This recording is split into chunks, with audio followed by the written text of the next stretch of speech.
Imagina que vais de viagem e te encontras numa encruzilhada. Diante de ti tens 3 caminhos e apenas um deles deves escolher. Então, a decisão deve ser uma decisão sábia. Eu quero convidar-te hoje a fazeres uma viagem comigo pelas páginas deste livro. É isso mesmo, pela Bíblia Sagrada. Quero fazer uma viagem espiritual contigo e por isso vamos falar acerca de coisas espirituais. Assim também o homem espiritualmente confronta-se ou enfrenta-se com 3 caminhos: o Evangelho, o moralismo e o legalismo. Qual destes caminhos vais escolher? E qual é a decisão mais sábia que a Bíblia nos aponta? Então, fica atento e vamos ficar até ao final. Nos nossos dias, há pessoas que falam de valores cristãos, mas nem sempre vivem da boa notícia cristã, do Evangelho. Então, repare, tentam agradar a Deus. Eu quero ser uma melhor pessoa. Vivem o cristianismo como um conjunto de regras. Vou cumprir isto, aquilo e aquele outro. E confundem a fé com um esforço moral, com o próprio esforço, as próprias conquistas. Por isso, importa meditar sobre estas 3 opções. A primeira delas eu quero falar sobre moralismo. Resumidamente, quando tentamos viver sem a graça de Deus, chama-se isso viver pela moral, pela moralidade própria. Em Romanos, no capítulo 10 e versículo 2, diz: porque lhes dou testemunho de que eles têm zelo de Deus. Paulo falando acerca dos seus irmãos judeus. Porém, o fazem não com entendimento, porquanto, desconhecendo a justiça de Deus e procurando estabelecer a sua própria justiça, não se sujeitaram à justiça que vem de Deus. E nós já iremos perceber que a justiça que vem de Deus é em Cristo, através de Cristo e somente por Cristo. Então, resumindo numa ideia assim principal, é que o moralismo é uma ética, mas sem Cristo, ou seja, sem Evangelho. Portanto, bons comportamentos sem nova vida. E nós precisamos de uma nova vida. A vida que só Cristo pode dar. O moralismo diz, veja, se eu fizer o suficiente bem, Deus vai ficar satisfeito. O moralismo valoriza as boas obras. É como se houvesse um tipo de chantagem com Deus, porém ignora o real problema, que é o problema do coração do homem. Porque o coração do homem é enganoso, é orgulhoso, é vaidoso. O coração do homem compara-se, busca satisfação pessoal, porém vive numa culpa constante. Então Jesus confrontou este espírito nos fariseus. Então o que é que ele lhes chamou? Sepulcros caiados. Por fora muito lindos, mas por dentro só há morte e mau cheiro e imundícia estão vazios. Mateus capítulo 23 diz: ai de vós, escribas e fariseus, hipócritas, porque sois semelhantes aos sepulcros caiados, que por fora se mostram belos, mas interiormente estão cheios de ossos, de mortos e de toda a imundícia. Portanto, veja, reflitamos. É possível frequentar a igreja, servir ativamente, defender bons valores e ainda assim não viver da graça de Deus. Pergunta então, estás a obedecer por gratidão ou para provar o teu valor? Será isso que Deus pede de ti? Ou tão somente que aceites a obra que o Senhor Jesus realizou na cruz do Calvário. Veja, moralismo é tentar subir até Deus. Veja, tentar subir até Deus. É como alguém que coloca uma escada encostada a uma parede em busca de atingir um tesouro que está lá em cima. E sobe, cansa-se e esforça-se, transpira, e quando só chega lá acima, vê que aquele muro está mal ancorado e que se vai desmoronar. Então o problema do moralismo não é o esforço, é o alvo, é em quem nos apoiamos. Podemos fazer muitas coisas certas e ainda assim estar longe da graça de Deus. Então Paulo, escrevendo aos Romanos, diz: ignorando a justiça que vem de Deus, procuram estabelecer a sua própria justiça. Então este é o primeiro erro, um caminho errado, o caminho do moralismo, aquele que se quer justificar a si mesmo. Agora eu quero apresentar-vos o segundo caminho, o legalismo. Resumindo, é quando nós trocamos a fé por regras. Tornamos-nos legalistas. Queremos viver pela lei, ignoramos uma coisa, que ninguém é capaz de cumprir toda a lei. E que a Bíblia diz que aquele que falha num só ponto da lei é transgressor de toda a lei. Em Gálatas, no capítulo 3, voltamos à Bíblia, o que é que nós vemos aqui? Vemos o seguinte: sois assim insensatos, Paulo escrevendo aos Gálatas, sois assim insensatos que, tendo começado no Espírito, estejais agora vos aperfeiçoando na carne? Então, o legalismo transforma a fé numa prisão espiritual, porque quer cumprir, quer justificar-se, mas não consegue. O legalismo diz: se não cumpris estas regras, Deus rejeita-te. Então veja a dificuldade e a culpa na consciência que se instala por não conseguir, e o desespero e o desânimo. O legalismo vive então do medo. Vivem com medo, mas não sente o amor de Deus. O legalismo reduz a relação com Deus a um sistema de mérito. Eu posso, eu quero, eu consigo. E quando não consigo, fico frustrado. Então o resultado é uma vida cristã pesada, pesarosa, sem alegria e marcada por condenação. Então Paulo, escrevendo aos Colossenses, no capítulo 2, diz: se morrestes com Cristo para os rudimentos deste mundo, porque como se vivesseis no mundo, vos sujeitais a ordenanças.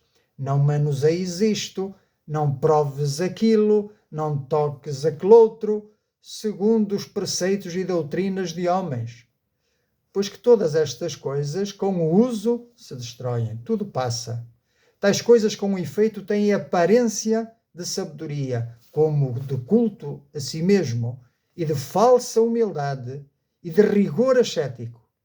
Todavia, não têm valor algum contra a sensualidade que reside no coração humano. Então vamos aplicar isto às nossas vidas, vamos refletir. Onde há legalismo, perde-se liberdade, perde-se alegria. E a respeito da liberdade, o Senhor Jesus disse: conhecereis a verdade e a verdade vos libertará. Verdade é o Evangelho. Aquele que prefere viver pelo cumprimento da lei em vez de aceitar o Evangelho da graça está a perder a liberdade, está a perder a alegria e está a perder esta graça, esta paz abundante que só Cristo pode dar. Portanto, a pergunta que te quero deixar é: a tua obediência nasce de amor por Deus ou por medo de Deus? Esta é que é a grande questão. Vejamos agora uma imagem, uma ilustração, uma história. Pense num filho que mora em casa do seu pai, mas vive como se fosse um empregado. Acorda com medo de errar. Trabalha para não ser despedido e nunca desfruta da relação de pai e de filho.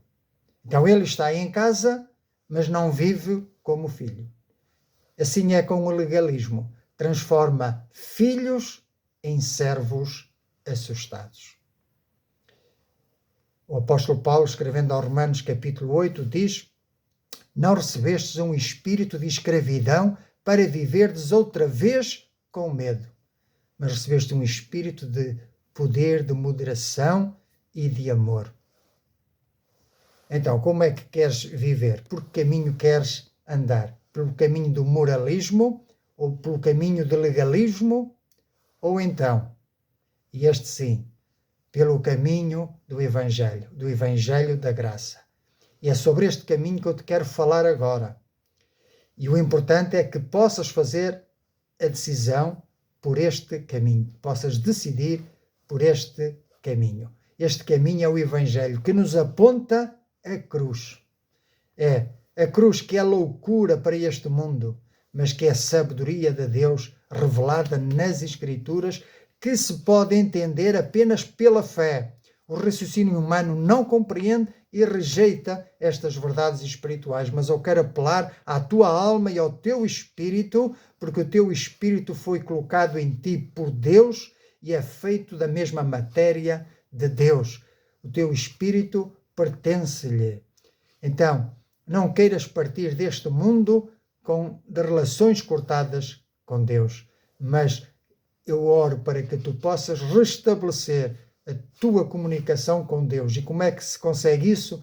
É enveredando por este caminho, aceitando o caminho do Evangelho. Em Efésios, no capítulo 2, diz o seguinte: porque pela graça sois salvos, mediante a fé, e isto não vem de vós, é dom de Deus. Não vem das obras, moralismo, para que ninguém se glorie, pois somos feitura dele, criados em Cristo Jesus para as boas obras, as quais Deus de antemão preparou para que andássemos nelas. Este texto da Bíblia esclarece-nos aqui o ponto principal. É que nós não fazemos boas obras para sermos salvos, para sermos aceitos por Deus, mas é ao contrário. A partir do momento em que já somos aceitos por Deus, quando eu creio em Jesus Cristo, na obra do Calvário, a sua justiça me é dada, eu sou perdoado e sou aceito na família de Deus. Então agora sim, como verdadeiro filho de Deus, eu sou chamado para praticar as boas obras. E essas boas obras não são obras que me escravizam, porque são obras preparadas por Deus para que andemos nelas. Obras como obras de arrependimento, obras como voltar-se para Deus, meditar na sua palavra, falar com Deus em oração. É isso, é essa mudança que o Evangelho vem operar na tua e na minha vida. O Evangelho não elimina a obediência. Não, mas faz com que nós obedeçamos de uma forma natural, não por medo, mas por amor. É uma obediência de filho e não de um empregado, de um escravo ou de um servo. É uma obediência natural. Obedecemos por prazer, assim como um filho obedece ao pai por prazer, por amor, por graça, por saber em quem tem confiado. Portanto, o Evangelho anuncia: Cristo fez por ti o que tu nunca poderias fazer, nem por ti, nem por qualquer outro. Então, primeiro somos aceites por Deus, depois somos transformados e então obedecemos. Vivemos numa obediência constante. A obediência deixa de ser um peso e torna-se uma resposta de amor. Eu obedeço a Deus porque o amo e não porque tenho medo da condenação eterna. Portanto, em Romanos 8 diz: agora, pois, já nenhuma condenação há para os que estão em Cristo Jesus, que não andam segundo a carne, mas segundo o Espírito. E nos Evangelhos encontramos outra ilustração acerca da videira e dos seus ramos, em que Jesus se apresenta como a videira e diz: eu sou a videira e vós os ramos. Quem permanece em mim e eu nele, esse dá muito fruto, porque sem mim nada podeis fazer. Ora, trata-se então de dar fruto e não de produzir. Trata-se de deixar que o Espírito Santo de Deus em nós coloque desejos bons, santos e vontade de lhe obedecer. Então, quem vive do Evangelho, quem escolheu o caminho do Evangelho, obedece com alegria, serve com liberdade e, ainda que caia 1000 vezes, levantar-se-á 1.000.000 de vezes e volta sempre para a casa do Pai. Porque a Bíblia diz: aquele que confessa e deixa o seu pecado encontrará misericórdia. Termino com esta pergunta: quando falho? Quando falhas? Afastas-te de Deus ou corres para Ele, sabendo que Ele tem perdão e graça e favor para ti e está à tua espera de braços abertos? Então, o Evangelho é viver a partir da graça. Assim como o ramo está ligado à videira e não produz fruto porque se esforça, mas é porque está ligado à videira. Se nós estivermos ligados a Cristo, naturalmente produziríamos fruto. E é pelos frutos que nós conheceremos se realmente temos Cristo em nós, se realmente estamos a viver o Evangelho. Então, quando o ramo se solta da árvore, ele seca, mas enquanto permanece, ele frutifica. O Evangelho não nos chama a produzir, mas a permanecer. E o ramo que está na árvore e não produz fruto, então o Senhor vai lá e tem que podá-lo, para que aqueles que têm fruto possam ainda dar mais fruto. Porque sem mim, diz o Senhor Jesus, nada podeis fazer.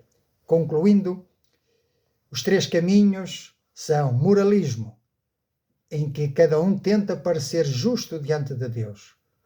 O legalismo, em que cada um tenta merecer a justiça de Deus.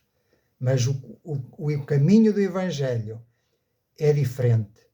A pessoa recebe apenas a justiça que vem de Cristo. E só um destes caminhos conduz à vida. Claro, é o caminho do Evangelho. É o caminho da fé. Nós não somos salvos por obedecer, mas obedecemos porque fomos salvos. Em Gálatas 5, diz assim: para a liberdade foi que Cristo nos libertou. Permanecei, pois, firmes, e não vos submetais de novo a um jugo de escravidão. Talvez hoje estejas cansado. Não cansado do pecado apenas, mas cansado até de tentares tantas vezes ultrapassares, venceres as dificuldades e o pecado que tão de perto nos rodeia, e tantas vezes saímos frustrados. Talvez estejas cansado de prometer: desta vez eu vou conseguir, e mais uma vez tens falhado. Cansado de carregar um peso que nunca foi teu, porque o Senhor Jesus se ofereceu para carregar esse peso. O peso do pecado, o peso da culpa e o peso da condenação eterna. Talvez vivas cansado para Deus, ou seja, sem viver com Deus, à parte de Deus, e isso te traz cansaço, ansiedade, estresse, vazio interior. Então, eu quero que escutes isto de coração aberto, que Jesus não te chamou para te esforçares mais, chamou-te para te entregares a Ele e para confiares mais. Permite que Ele faça uma obra de restauro na tua vida. Ele não disse: vinde a mim todos os que conseguem, mas disse: vinde a mim todos os que estáis cansados e oprimidos, e eu vos aliviarei. Ele também disse que não veio para os justos, nem para os sãos, mas para os pecadores e para aqueles que precisam de médico. Se tens vivido no moralismo, hoje podes largar essa escada do moralismo. Se tens vivido no legalismo, hoje podes largar esse peso. Se tens vivido longe, hoje podes voltar a casa. A cruz não é o lugar onde Deus te pede mais, mas é o lugar onde Ele te oferece tudo. Não é o teu desempenho que te sustenta, é a graça de Cristo. Pois Deus não te pede que mudes primeiro, pede-te apenas que venhas a Ele. E quando vieres, Ele fará em ti o que nunca conseguiste fazer sozinho.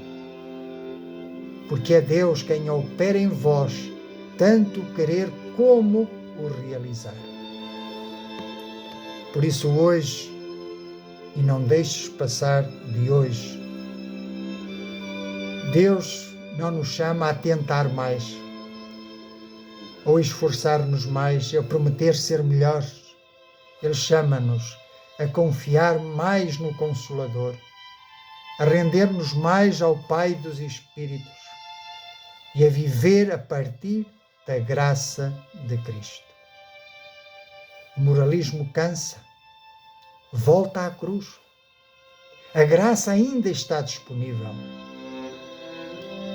O legalismo oprime, mas o Evangelho liberta. Vive do Evangelho. A porta ainda está aberta. O Pai ainda espera por ti, de braços abertos. Permite que Cristo viva em ti e, sobretudo, que Ele possa viver através de ti.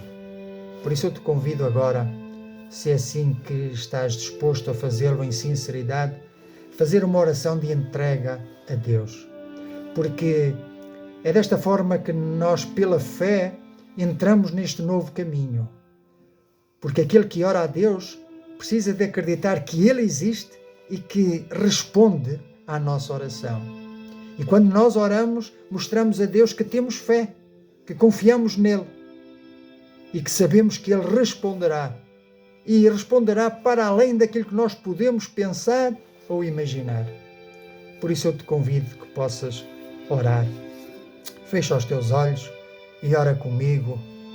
Pai Santo, reconheço que tenho tentado chegar até a Ti pelo meu esforço próprio. Reconheço que tenho tentado ser melhor, mas sem Ti, sem a Tua palavra, sem os Teus conselhos, sem a Tua direção. Reconheço que tenho tentado cumprir regras e mais regras e mais regras, mas saio frustrado, Senhor, pois vejo a minha pequenez, vejo que sou falho e vejo que caio mais vezes do que aquelas em que eu tento me reerguer. Por isso eu te peço que me perdoes. Eu me arrependo diante de Ti, Senhor, e reconheço que o único caminho que eu posso aceitar é a Tua graça, é o dom da salvação, e quero fazê-lo por fé. Quero aceitar os méritos da obra de Cristo realizada na cruz do Calvário em meu favor. Eu quero que Tu me perdoes e que me dês a nova vida que há em Cristo Jesus. Faz de mim uma nova criatura. A partir de hoje eu quero seguir-te, amar-te, obedecer-te e conhecer-te mais através da Tua palavra. Que o Teu Santo Espírito venha a habitar em mim e coloque em mim os desejos de Te obedecer e de Te seguir e de Te conhecer a cada dia mais. Eu Te aceito como o único Senhor da minha vida e suficiente Salvador. Eu me rendo a Ti completamente. A partir de hoje eu quero ser Teu filho e Te recebo como Pai. E oro e Te peço estas coisas agradecido em nome do Teu amado Filho, o Senhor Jesus. Amém. Amém significa assim seja. E se fizeste esta oração de coração, crê que agora te tornaste um filho de Deus e que agora há uma nova vida em ti e novos desejos em ti. Agora o teu desejo é para Deus. Por isso eu te aconselho a orares diariamente, a ler a Bíblia diariamente e a reunir-te com outros cristãos que tenham esta mesma fé, para que, assim como uma brasa fora do braseiro se apaga, tu possas também manter essa chama avivada. Junta-te a um braseiro que creia, que tenha esta fé e que viva sobretudo esta fé. Que assim seja. e que Deus nos abençoe.